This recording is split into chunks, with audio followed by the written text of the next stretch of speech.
members and friends of MCC Boston. This evening we are celebrating the 44th anniversary of the founding of our church.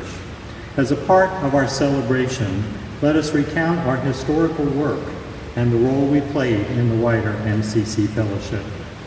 In our first year of service under the leadership of Reverend Larry Bernier and Reverend Dr. Nancy Wilson, this church introduced inclusive language to our denomination, championed equality of women in church leadership, and initiated the practice of using grape juice in communion in solidarity with those who are recovering. It would take 8 years for the General Conference of UFMCC to catch up to MCC Boston in adopting these guidelines. In the first 10 years of service under the leadership of Reverend Ed Hogan, this church participated in a counter-demonstration against Anita Bryant as she attempted to hold her Save Our Children rally in Boston. Our hard work was ultimately successful as Anita and her people left without holding their forum. Reverend Ed is also remembered as fasting at the JFK Library in protest to the California Briggs Initiative, which attempted to expel gay school teachers from public schools, his fast being a parallel demonstration to that of our founder, Reverend Dr. Troy Perry. In our second decade of service, this church was led by Reverend Steve Carson, who grew the church from about a dozen faithful followers to a church of 80 people. As UFMCC became the church with AIDS, Reverend Steve led us to be the church where people affected by HIV and AIDS were warmly embraced. It was common at that time for folks to cry through communion prayer just simply for being held.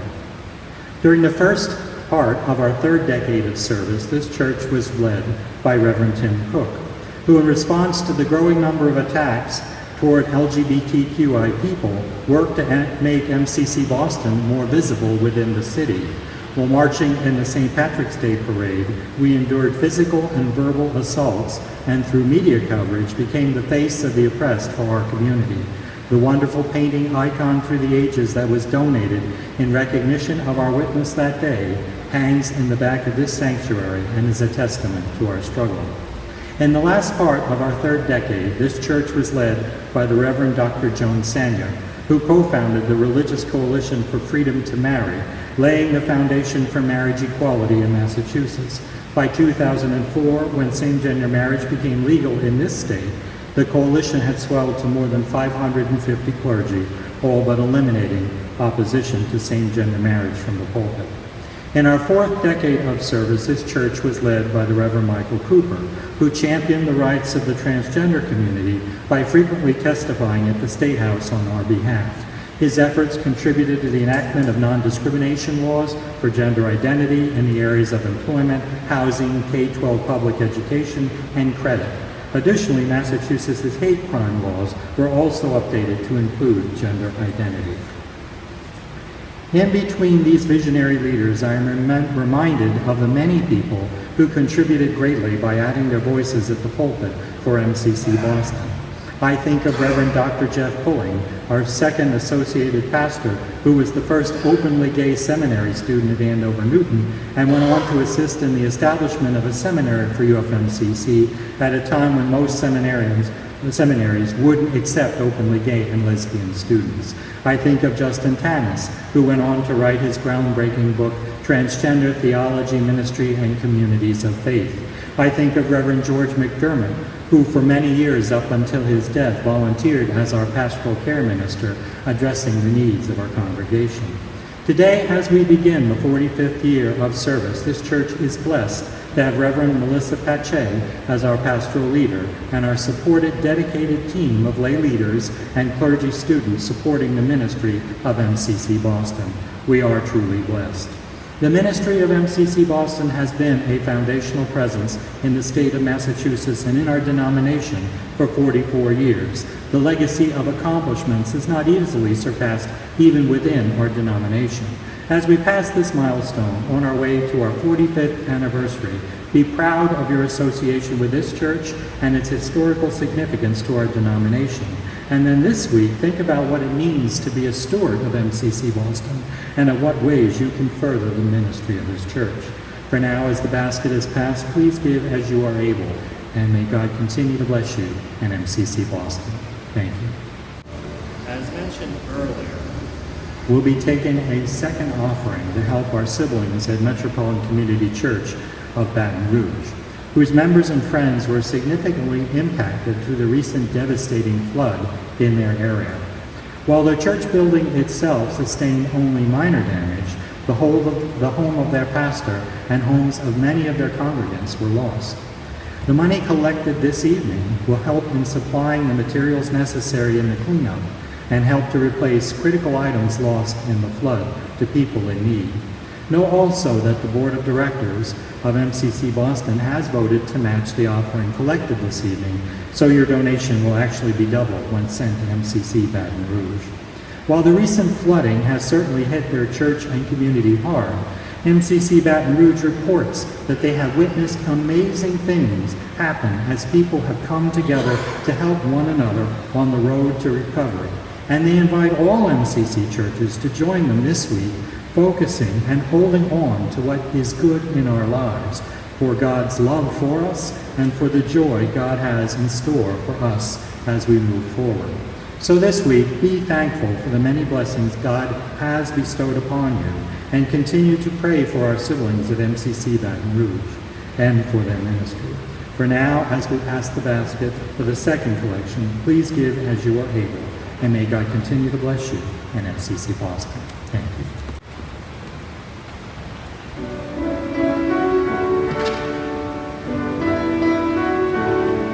Go out and tell our story, let it echo far and wide. Make them hear you, make them hear you. How justice was our battle and how justice was denied. Make them hear you, make them hear you. And say to those who blame us for the way we chose to fight, that sometimes there are battles that are more than black and white. And I could not put down my sword when justice was my right. Make them hear you, make them hear you. Go out and tell our story to your daughters and your sons. Make them hear you, make them hear you. And tell them in our struggles we were not the only ones. Make them hear you, make them hear you. Your song will be a sermon or the power of the pen. Teach every child to raise their voice, and then my siblings then. Will justice be demanded by 10 million righteous men? Make them hear you. When they hear you, I'll be near you again.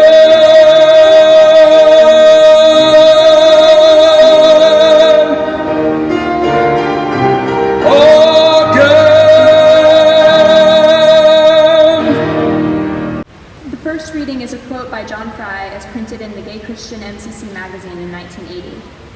The spectacular and audacious claim of the UFMCC is that it is a different and new Christian church, created specially by God to portray all over again the original and radical divine summons to loving community and loving service to the whole aching world. UFMCC members believe this passionately with good reason. They have found God's love and it is great. The occasion for our sadness and disappointment lies just there. The UFMCC can't have it both ways. It will be different and new and daring, or it might as well be Presbyterian. The second reading this evening is from the Gospel of Luke, chapter 15, verses 1 through 10. Meanwhile, the tax collectors and the sinners were all gathered around Jesus to listen to his teachings. At which the Pharisees and the religious scholars murmured, "This person welcomes sinners and eats with them." Jesus then addressed this parable to them. Who among you have 100 sheep, and losing one of them doesn't leave the 99 in the open pasture and search for the lost one until it is found? And finding it, you put the sheep on your shoulders in jubilation.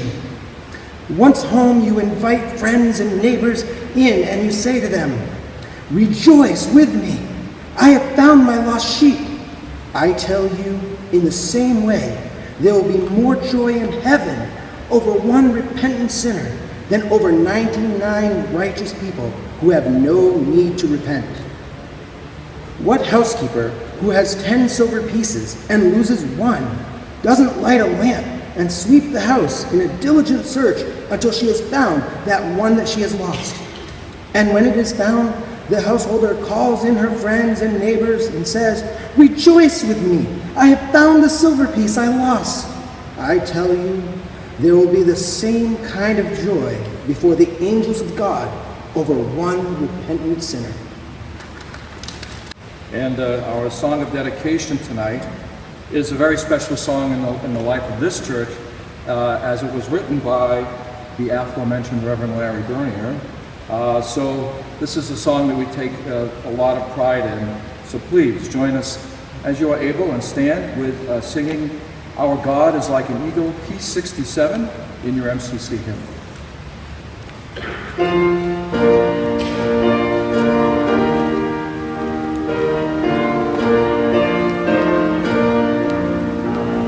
When his were kept in Sinai, God spoke and Moses heard.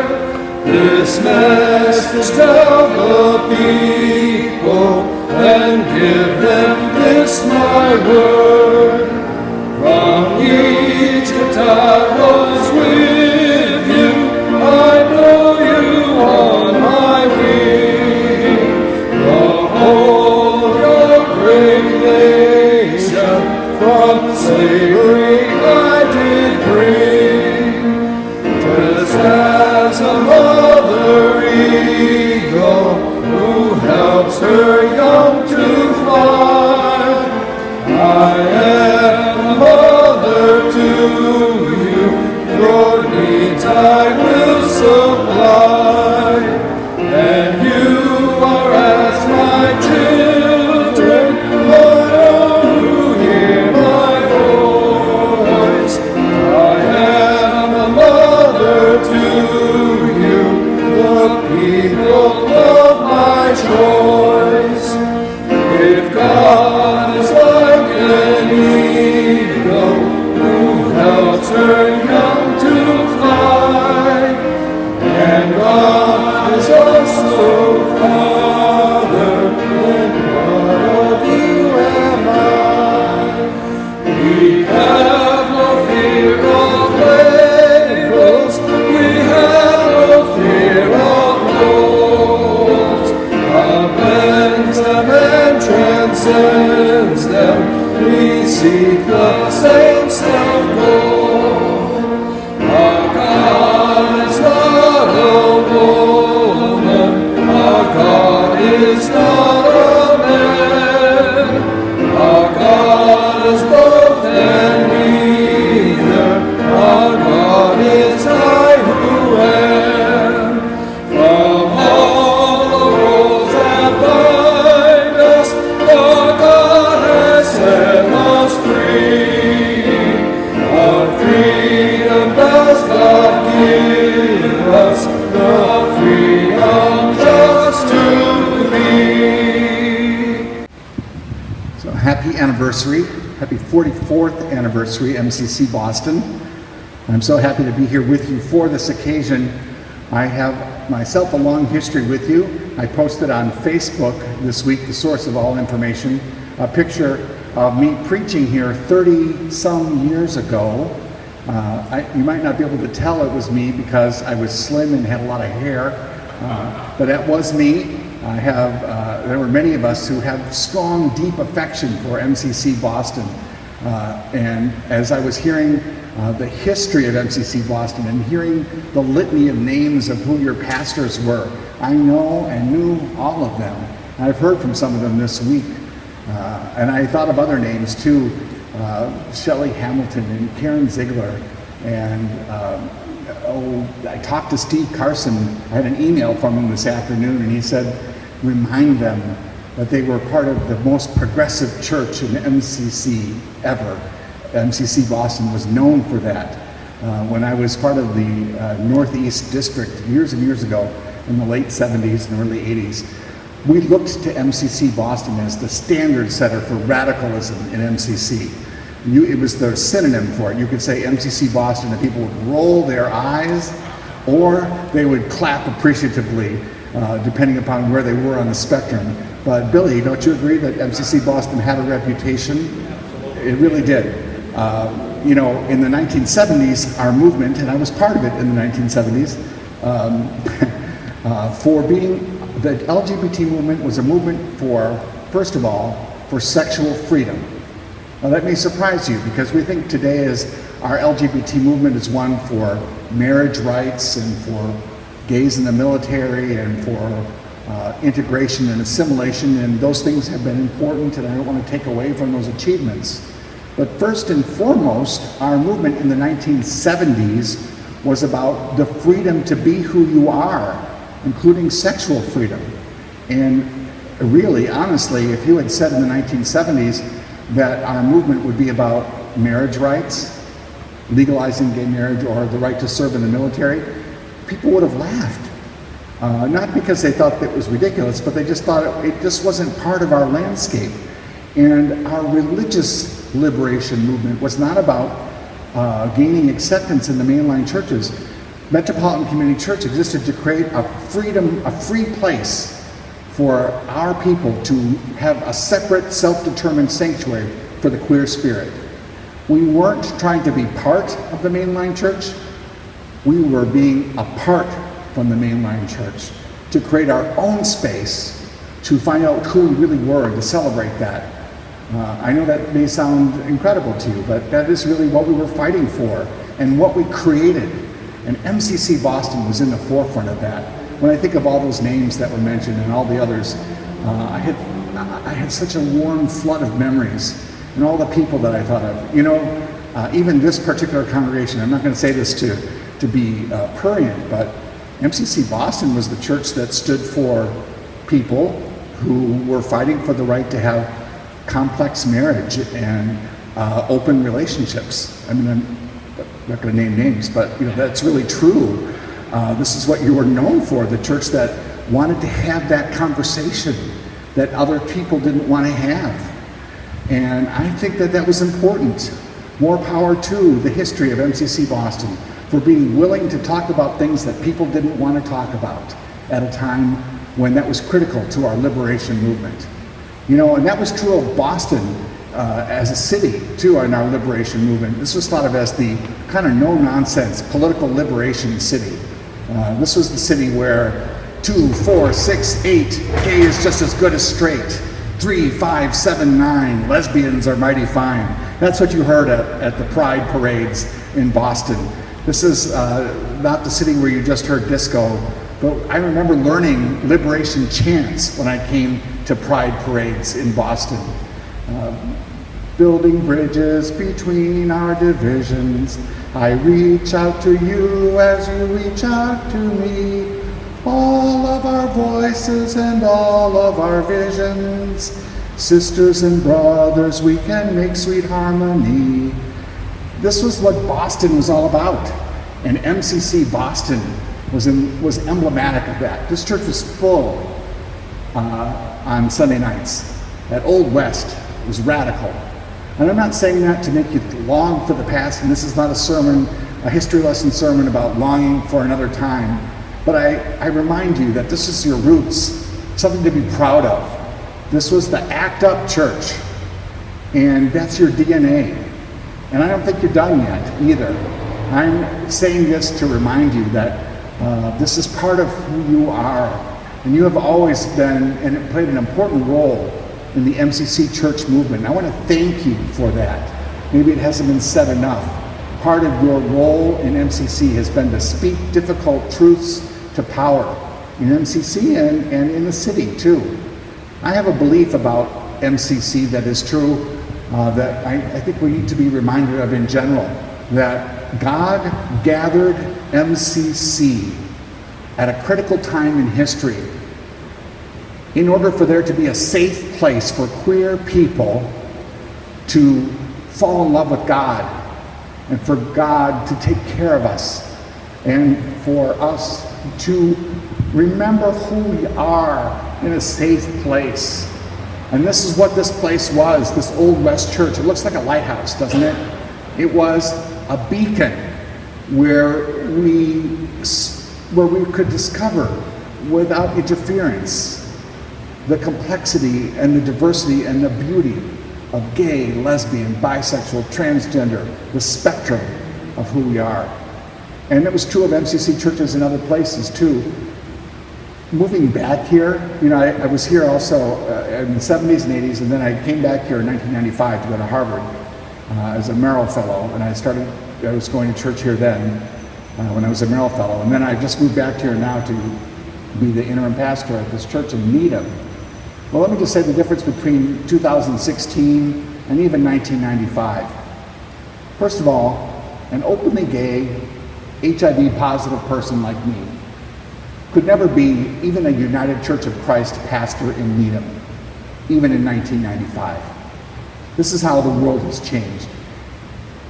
And also, and even in 1995, much less 1978, 79, there was not a rainbow flag on every church in Boston in those days. Now, it seems like there's a rainbow flag everywhere. You're not really a church if you don't have a rainbow flag on the outside of it. And you know what? MCC Boston takes some credit for some changes that have taken place on the religious and political and social landscape for what it means to be gay or GLBT or queer in this city. I think that one reason there is such a degree of acceptance for LGBT people, religiously, socially, politically, is because of the work, not only of the queer community here, but specifically because of the pioneering work and witness of MCC Boston in this area. Take a bow. You did some great things, and it had an effect. We couldn't have imagined the impact that this little tiny church could have had, and yet the leadership that has come out of this place and the impact it has had, the landscape is full of graduates of MCC Boston. It used to be that we were called apart, and now I think we are called back into a new era, a new way of understanding what MCC is. And there's scriptural warrant for it too. As we think about our 44th anniversary and what we're going to do next, I don't want us to just look back, I want us to look forward too. And this passage from Luke 15, I think, gives us a way to think about it. Jesus' passions were to create communities of resistance and communities of diversity that changed the landscape and changed the world. In this verse, first two verses of chapter 15, now the tax collectors and sinners were coming near to listen to Jesus. And the religious people, the Pharisees and scribes, were grumbling and saying, "This fellow welcomes sinners and eats with them." You know, if you could summarize the whole gospel in two verses, I think it could be Luke 15, 1 and 2. Because it's such a picture of what Jesus did, and it's a picture of how MCC affected the world and modeled something for what church could be in the past and still can. Tax collectors, sinners. I loved how our reader read it. Tax collectors and sinners. Tax collectors, not popular now, not popular then. But it meant something even that it doesn't mean today. It meant people who colluded with the occupying government. People who were traitors against their own people. People who used their privilege to oppress not only others, but even their own people. And sinners. Who were in the sinner category? Nearly everybody. People who couldn't live up to the expectations of religious culture. That's what a sinner was. It was practically almost everyone. And it really was a picture of who was drawn to Jesus. Here was this religious guy who was drawing people who really just didn't fit into the religion mold anymore. And it wasn't a minority, it was probably a majority. Just like today, most people are not really fitting into religion anymore. And the world isn't quite acknowledging this entirely, except churches are kind of empty. They're going to have to deal with this reality eventually. And these are the people that Jesus are drawn to. And the religious people, the official religious people, which they called Pharisees and scribes today, we might call them Christians then, we might call them Christians today, were not responding particularly with grace, but they were grumbling, how unattractive is that, and saying, this guy, he's not just open and affirming, he's welcoming them. He's not just tolerating their presence. He's sitting down with them as equals and incorporating them into the structure of this new kind of community and making meals with them and treating them as if they have a place there. And this is the model that Jesus is presenting, and this is what MCC did. MCC didn't say, we're going to commission a study, and in 20 years, we might take a vote and then decide if it's okay for gay people to be in the room as long as they're celibate. MCC just said, forget all that. We're going to start with having gay people be in the decision-making loop. And then we're going to be church first, and then we're going to figure out how all that's going to play out. But our decision-making model will include the people affected by the decisions that we're making. And then we'll build communities based on that. And that's what MCC did, and it changed how LGBT people were treated in the churches. This is the model that Jesus had, and it irritated the religious people no end. I'm sure that wasn't why he did it, but it might have been a side benefit. So here's what he modeled, here's what he did. And Jesus, I think, is inviting us, we who have benefited from this, to now take our place in the world that we helped shape. Lest they didn't understand what he was intending, Jesus gave two concrete examples. The story of the sheep, the story of the lost coin. Very concrete. There were 100 sheep, 99 were there, and Jesus talks about how the shepherd is the one, the good shepherd is the one who, even though there are 99 there, has a passion for the one that is missing. It isn't about sinners and sinning, it's about who's present and who's not, who's included and who's excluded. Take the sinner paradigm away from it and look at it as who's present and who's not, who's included and who's excluded. That's really the dynamic here. Jesus' passion is for the one that's missing. And the same thing with the woman with the lost coin. She's got 10, she loses one. She probably spends more time looking for the one that's lost rather than taking care of the 9 that she has. And then she spends more money than the 1/10 having a party celebrating the restoration of the 1/10 lost in order to demonstrate the extravagance of God's unconditional love.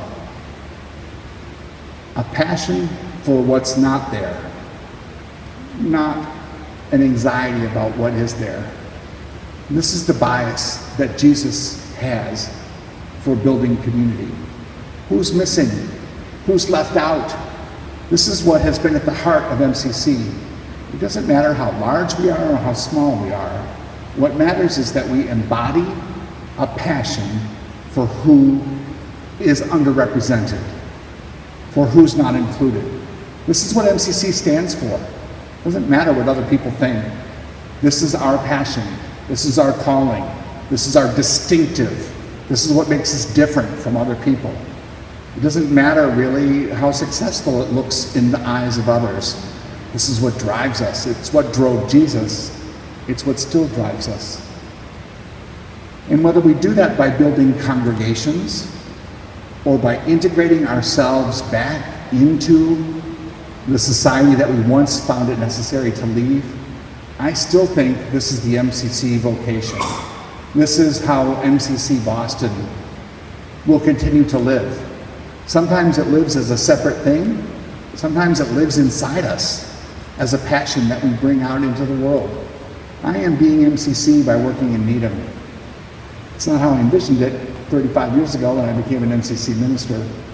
And I bet that MCC Boston, through all the people that it has been through these doors, is affecting people in ways that perhaps you can't see, but I hope that you'll feel proud of. MCC Boston continues to change the world, not only through this communion service on Sunday nights, but through all the people that have been healed, restored, reinvigorated, changed here, and have gone back into the world to change it because of what happened to them through this relationship. Does that make sense? Can you feel it? So there are still some restorations that I think that we can be sensitive to. When I think about what is it we can do with what we've learned here, I'll tell you what's really speaking to me right now. How is it that we can be not only queer, but queerer? And I wouldn't have had this answer a few years ago, but now that it has come to speak to me, I really believe it's what MCC is here for. See, I believe that MCC was gathered in 1968 so that there would be a gay church to help gay people. And I believe that also God gathered a gay church in the 1960s and 1970s so that there would be a church for people with AIDS in the 1980s and 1990s and into the 2000s. God anticipated that need. And God was right, because if we had left it to the mainline churches to take care of people with AIDS, it would have been terrible. But it took people with AIDS, gay people, to understand that people with AIDS needed a special church. And people with AIDS, guess what? Still need religiously aware churches to be caring. This year, the CDC said this: 1 in 2 gay black men in the United States will develop AIDS in their lifetime, will become HIV positive. That's a CDC statistic that they released this year, and nobody's talking about it. So I don't think our work is done in that regard. But I do believe that we who once inhabited a place of stigma around homosexual or same-sex identity have a particular opportunity right now to do something with that in the area of race, anti-racism work, and racial reconciliation. We can do something with what we learned and what we knew. The new queerer work is not really just around GLBT, it is around race. I read this novel this summer by Jacqueline Woodson called Another Brooklyn.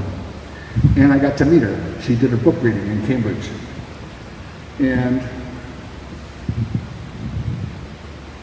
this is a passage from it about 4 little girls growing up together in Brooklyn. Sometimes Angela stood apart from the others, biting fiercely at her nails, her short afro dripping, the high yellow of her skin as familiar as Tennessee to me. At the small church our mother took us to sometimes, 4 sisters who looked like Angela sat up front, their hair straightened, braided and white ribbon, their backs straight. As their father preached, I watched them, wondering what it was like to walk the edge of holy.